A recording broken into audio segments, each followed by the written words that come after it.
Isa na namang labi ang na-recover mula sa tumaob na Chinese dredging vessel sa Occidental Mindoro. Ang ilang na-rescue na tripulante kinupkup na muna ng mga otoridad.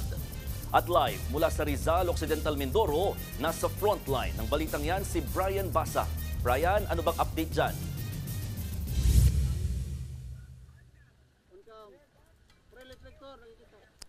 Amon, tuloy-tuloy ang pagsisikap ng Philippine Coast Guard na may ahon lahat ng nawawalang tripulante ng MV Honghai 16. Kasabay niyan, iniimbestigahan na rin ng Maritime Industry Authority o Marina ang insidente. Sakay ng rubber boat, bumaba ang mga rescuer sa pampang ng Rizal Occidental Mindoro at binitbit ang kahong laman ang mga labi ng isa sa mga tripulante ng tumaob na MV Honghai 16. Siya na ang ikapitong natagpuang patay sa insidente.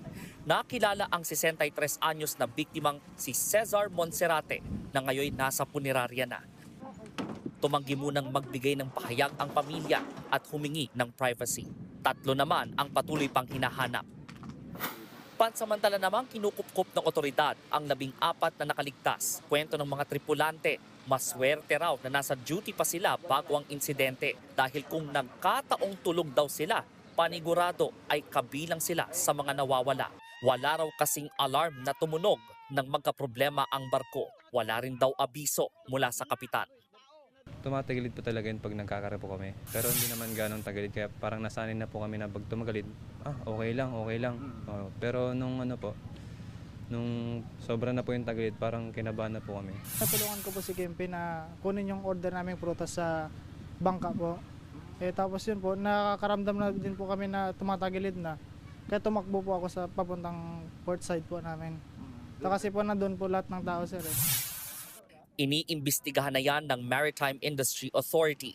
Inaasahang ngayong linggo darating ang Salfor Company na mag-aalis sa barko sa dagat. At ngayong hapon, isa na namang bangkay ang na-recover ng PCG mula sa lumubog na barko. Siya ang ika-9 na biktimang natagpuang patay sa insidente. 2 na lang ang pinaghahanap pa. Samantala, inaasahang sa susunod na araw ay darating naman ang mga taga Bureau of Immigration para i-check ang mga papeles at legalidad ng pananatili ng mga dayuhang sakay ng barko para ito sa insurance purposes. Balik sa inyo. Maraming salamat, Brian Basa.